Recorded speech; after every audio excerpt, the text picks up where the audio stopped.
Всем привет! Меня зовут Наташа Васильева, вы на моем YouTube-канале.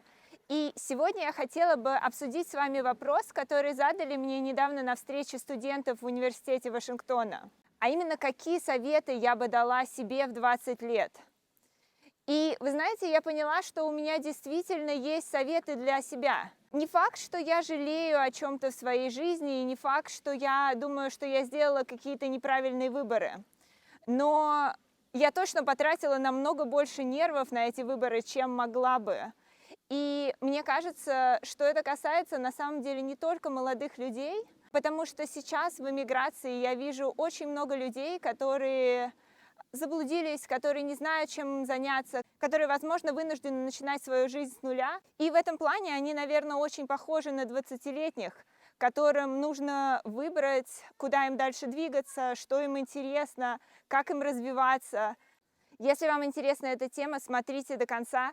Здесь будут личные истории и советы, основанные на более чем 10-летнем опыте работы в России, Европе и США.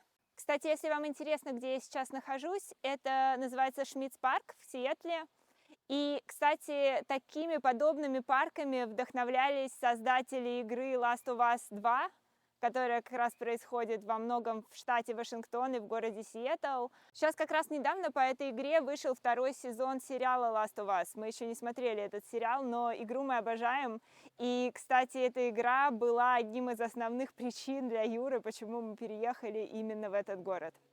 А теперь давайте начнем.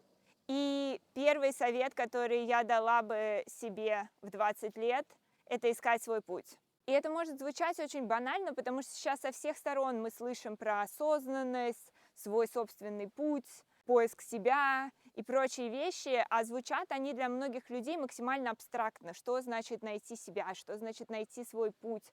И на самом деле для меня очень-очень долгие годы самой в этой фразе не было какой-то наполненности. То есть это звучало просто какой-то казенный лозунг. Но на самом деле, когда мы знаем, чего мы хотим, пути находятся. И часто это не пути, куда идет большинство. Потому что то, куда идет большинство, там огромная конкуренция. Вы знаете, когда я думаю о том, куда идет большинство, я всегда перед глазами представляю студенческие ярмарки. Например, когда я училась в университете сама, я училась в Московском инженерно-физическом университете, и к нам приезжали большое количество крупных компаний со своими презентациями. И я всегда видела вот эти вот огромные-огромные толпы студентов, которые выстраивались, чтобы подойти к этой компании, пообщаться, заполнить какую-то анкету и так далее. А я помню, что я сама приходила на эти ярмарки, видела, я не знаю, десятки людей, выстроившиеся к одной компании. И несмотря на то, что я хорошо училась и была отличницей, я смотрела на это и думала, ну, у меня нет шансов. Ну, как я могу за 5 минут как-то показать себя, чтобы конкурировать, я не знаю, с десятками других людей? Меня просто, наверное, пугал сам вид вот этой толпы, что меня отбивало желание даже вступать в эту конкуренцию. Вы знаете, на удивление, это было правильным решением. Потому что, да, некоторые из нас очень хорошо умеют конкурировать и очень хорошо умеют побеждать всех. Но, опять же, если в толпе стоит 30 человек, и работу из них получит 1-2, ну какой шанс? Шанс меньше 10% получить эту работу. И это момент, где люди изначально ставят себя в положение, где шансы их предельно малы. При этом, даже если ваша цель попасть в одну из этих больших компаний, есть способы попасть туда, минуя эту конкуренцию. Например, вы можете познакомиться с кем-то, кто уже работает в этой компании, пообщаться с ними, поговорить о том, что ценно в этой компании, посмотреть, чего вам не хватает, а что у вас уже есть, чтобы работать в этой компании. Поспрашивать, есть ли у этого человека партнерские команды, знакомые, которые могут теоретически нанимать кого-то вроде вас. И если вы будете задавать хорошие вопросы, если вы понравитесь этому человеку, вполне возможно, этот человек сможет вас порекомендовать в конкретную команду в этой компании. И если кто-то отнесет ваше резюме на стол нанимающему менеджеру, и нанимающий менеджер вами заинтересуется, то это гарантированное приглашение на интервью. И вы знаете, как неудивительно, это именно то, что случилось здесь со мной в Америке, когда мы приехали в Сиэтл, и я искала свою первую работу. Мы писали просто в Facebook-группы на местности, что мы новые иммигранты, ищем первую работу, у нас такие-то специальности, столько лет опыта работы. Если у кого-то есть советы, рефералы, кто-то может посмотреть резюме или рассказать свой собственный путь, будем очень рады. И просто рандомный человек написал мне о том, что в его знакомую команду в Амазоне требуется старший финансовый аналитик, и мое резюме, по его мнению, соответствует всем требованиям, и спросил меня, хочу ли я, чтобы он показал мое резюме назимающему менеджеру. И таким образом я попала на интервью в Амазон, и с тех пор я там работаю. А еще недавно я услышала историю от моего знакомого. Он говорил про девушку, которая очень хотела учиться в Оксфорде. Она была дочкой иммигрантов и не так давно переехала в Англию. И после школы у нее практически не было шансов пройти конкурс и попасть в Оксфорд. Поэтому что она решила сделать? Она поступила в какой-то другой университет. Она отучилась там первый курс. И пока она училась на первом курсе, она увидела, что в Оксфорде есть такая тенденция, что некоторых учеников после первого курса отчисляют, и там освобождаются свободные места.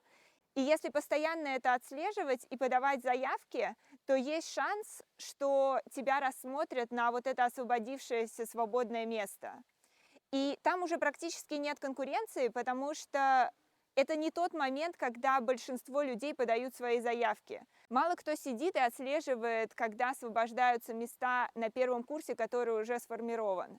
И, собственно, эта девушка таким образом отследила освободившееся место, прошла все экзамены и попала в Оксфорд без конкуренции.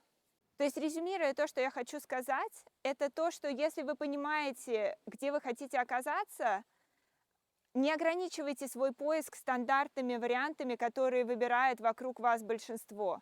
Постарайтесь найти нестандартные пути достижения своей цели. И из этого проистекает второй совет. Как же понять, чего вам вообще хочется? Потому что, вы знаете, очень часто я встречаю вокруг себя людей, которые точно знают, чего они не хотят в своей жизни. То есть у них были какие-то неприятные опыты, они пробовали это, им не понравилось, они пробовали это, им не понравилось. То есть они точно знают, чего они не хотят, но они не знают, чего они хотят. И вот в этом плане нужно дать себе время. Особенно если вы очень молодой человек, особенно если у вас не так много опыта в жизни, нужно дать себе время. И за это время очень важно не впадать в паралич бездействия. Потому что, когда вы ничего не пробуете, у вас нет шанса найти то, что вам понравится. То, что вам понравится, вы можете найти только пробуя абсолютно разные вещи, следуя за своими интересами, следуя за тем, что вас вдохновляет в жизни, и пробуя. Это абсолютно нормально, если вы перепробуете 5-10 вещей, и вам ничего не понравится. Пробуйте дальше, вы перепробуйте 15, вы перепробуйте 20, и если хотя бы одна из этих вещей вам понравится и вас зацепит, то это огромный успех. Потому что если вы не пробуете ничего, то вы заранее обрекаете себя на неудачу. И если мы говорим о том, что нужно не бояться пробовать, то третий совет, который я могла бы вам дать, это берегите энергию. Самое главное, что у вас есть в жизни, это ваша энергия, ваше желание к чему-то стремиться, открывать для себя новое и позволять этой жизни себя удивлять. И в этом плане не бойтесь избавляться в своей жизни от людей, которые отбирают у вас энергию. Когда мне самой было 25 лет, я видела в соцсетях очень много моих собственных сверстников, которые в этом возрасте писали, что ну все, их жизнь кончена, они уже прошли свои самые классные молодые годы, теперь они начинают стареть, теперь уже они не смогут научиться тому, чему они хотели бы научиться. И вы знаете, у меня было такое ощущение, что эти люди как будто уже отправляли себя на пенсию. И мне было смешно и грустно это все читать, потому что это очень сильно отличалось от того, как я себя чувствовала внутренне. Но на самом деле это наше окружение, это то, как жизнь воспринимают люди вокруг нас. Поэтому, если мы окружены людьми, которые ни к чему не стремятся, которые на себе поставили крест, которые ничем не интересуются, которые не могут вам ничего вдохновляющего рассказать, вы сами довольно быстро впадаете в точно такое же состояние. Не бойтесь вывести себя из этого замкнутого круга. Постарайтесь найти людей, которые будут восхищать вас и которые будут мотивировать вас продолжать искать себя, не сдаваться, не опускать руки, радовать вас, с которыми будет не страшно поделиться своими радостями, от которых вы не будете ждать зависти или упрека, или что над вами посмеются, когда вы скажете им что-то очень личное и сокровенное, то, о чем вы мечтаете. И вы знаете, в нашем цифровом мире становится все больше возможностей для того, чтобы найти круг своих людей. Если их нет в вашем городе, то вы можете найти ваш круг общения в интернете. А также вы можете вдохновляться книгами, вы можете вдохновляться музыкой, вы можете вдохновляться блогерами, видеоиграми, сериалами, чем угодно. Старайтесь прислушиваться к себе, фиксировать, кто и что вокруг вас вызывает у вас желание сделать что-то новое, чему-то научиться, узнать о чем-то побольше. И старайтесь постепенно все больше и больше окружать себя этими людьми и этими вещами. 4-й совет: не бойтесь менять свои цели. Если вас что-то заинтересовало, если вы были продолжительное время увлечены каким-то делом, и вдруг оно стало вам неинтересно, или вдруг вы поняли, что это не ваше, не бойтесь отказываться, не бойтесь пересматривать и менять свои цели. Вы знаете, в моем поколении практически все, кто учился в университете, сейчас не работают по специальности. И я не говорю, что это правильно. Однозначно, что если бы я применяла в работе то, чему меня научили в университете, это было бы намного более эффективно. Но я прекрасно отдаю себе отчет, что в свои 17 лет у меня не было советников, и я абсолютно не знала, что и зачем я делаю. По большому счету, я поступила на свою специальность в университете, потому что мои родители подумали, что она мне подходит, а у меня, наверное, не было своих собственных решений и мыслей по этому поводу. И у большинства людей вокруг меня было точно так же. Но при этом мы все справились. Мы справились по-разному, но мы адаптировались. Мы научились каким-то скиллам на работе, мы по ходу понимали, что нам нравится. Некоторые люди несколько раз, в том числе и я, меняли свои профессии. И что я поняла из своего собственного опыта: никогда не поздно. Самый главный навык, которому меня научил университет, это учиться, это узнавать какие-то вещи самостоятельно. И опять же, все сводится к пониманию того, что мы хотим прямо здесь и сейчас. Если мы понимаем, чего мы хотим, мы можем добиться очень больших вещей. И, например, на собеседованиях компании они любят вам задавать вопрос, где вы видите себя через год, через 5 лет, через 10 лет. И меня саму этот вопрос ставит в тупик. Мне сложно представить перспективу через 5 лет, с учетом того, как быстро сейчас меняется ситуация, с учетом того, какие события происходят в мире, начинаются войны, люди не могут больше оставаться на том месте, где они жили, им приходится менять свою жизнь, начинать вообще абсолютно в другом месте с нуля и прочее, прочее, прочее. Как вообще можно планировать в таких условиях на 5 лет? Мой совет: все равно планируйте. Имейте какую-то цель, как путеводную звезду на 5 лет. И пускай она изменится через 3 месяца, или через год, или через 2 года.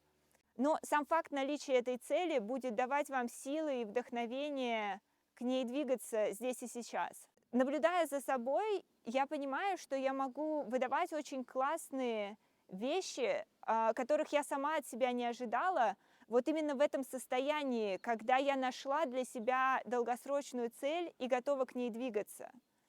И вы знаете, при этом я такой человек, которому все довольно быстро надоедает. Может пройти несколько месяцев, иногда может пройти год, в редких случаях может пройти 2 года.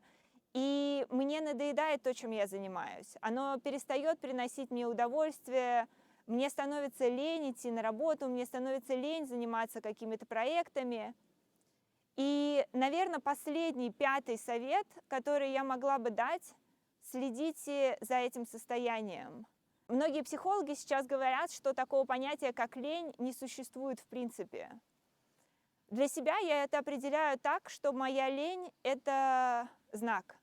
Это знак того, что, возможно, во-первых, мне нужно немножко отдохнуть. Скорее всего, я очень устала. Скорее всего, я загнала себя уже в какой-то стресс, где я занимаюсь тем, чем я не особо хочу заниматься. Поэтому первое, что стоит сделать в таком состоянии, это взять отпуск. А второе, это когда пройдет несколько дней, когда я отдохну, когда я выйду из этой рутины, которая мне уже осточертела, у меня появится сила на то, чтобы пересмотреть свою цель. Пересмотреть, насколько далеко то, чем я занимаюсь сейчас, от того, чем в данный момент я хотела бы заниматься. Я недавно читала довольно много Ирвина Ялома «Экзистенциальной психотерапии», и Ялом там предлагает нам представить такую ситуацию, что к вам пришел демон и сказал, что эту жизнь, которую вы живете, такую, как она есть, без возможности что-либо изменить, вы будете проживать бесконечно. И в этот момент можно задать себе вопрос: готов ли я проживать именно такую жизнь, которая у меня есть сейчас, бесконечное количество раз?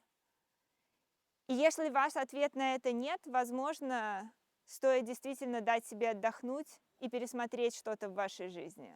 Надеюсь, что-то из того, что я вам сегодня рассказала, вас зацепит, и вы сделаете свои собственные выводы.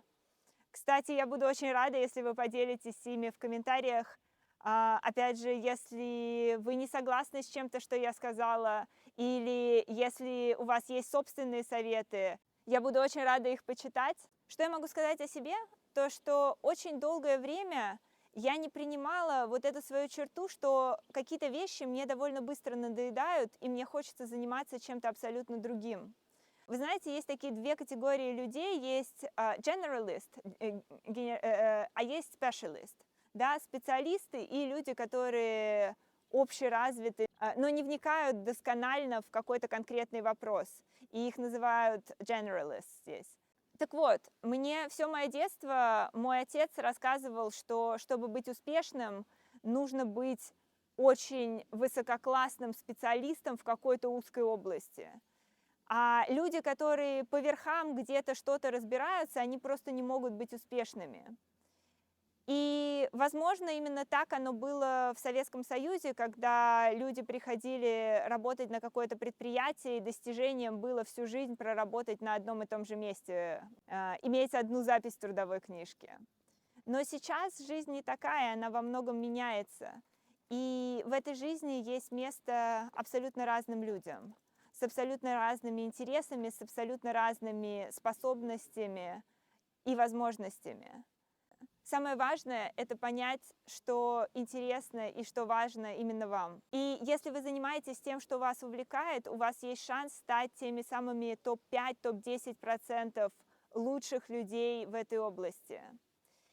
И да, есть области, такие как, например, сейчас IT, где не нужно быть топ-5%, где достаточно быть средним специалистом, чтобы всегда иметь работу и иметь неплохой образ жизни. Но если мы говорим о промежутке в 10-15 лет, мы не знаем, что будет. Мы не знаем, останется ли IT такой областью. Сейчас, когда активно внедряется искусственный интеллект, вовсю поговаривают, что многие должности, которые существуют сейчас, станут не нужны или сильно видоизменятся, или станут необходимыми другие скиллы. И в этом плане разговоры о перспективном или неперспективном направлении становятся все менее и менее актуальными. Важна адаптивность, важно держать руку на пульсе и важно искать свой собственный путь. Спасибо за внимание. Если вам понравилось это видео, ставьте лайки, подписывайтесь на канал. И увидимся на следующих неделях. Пока-пока.